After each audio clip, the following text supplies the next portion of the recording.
questo corso Banca e Finanza all'Università di Udine, che è nato 3 anni fa e oggi è, diciamo, il primissimo termine di laurea a cui è giunto e a cui sono giunti questi 12 apostoli mirabili, 12 studenti.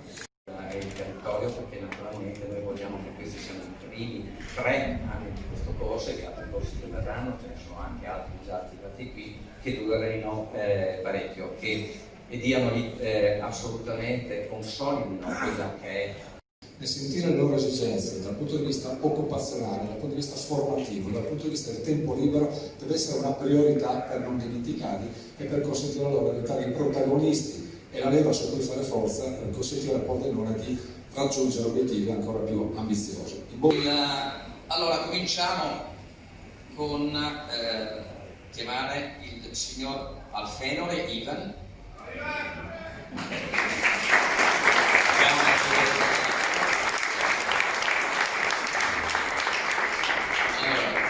Signor Alfenore Ivan, io professor Roberto Pinton, qualità di magnifico rettore dell'Università di Udine, visti gli esiti degli esami finali di laurea, la dichiaro dottore in Banca e Finanza con voti 101 su 110.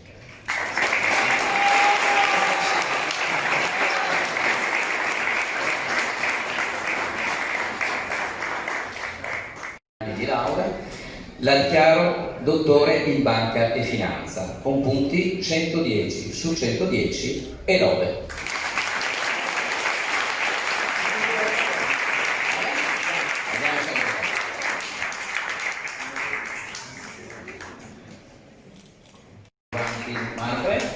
Io, professor Roberto Pinton, magnifico rettore dell'Università degli Studi di Udine, con i poteri conferiti da legge visti gli esiti degli esami finali di laurea, la dichiaro dottoressa in Banca e Finanza con punti 110 su 110 e lode.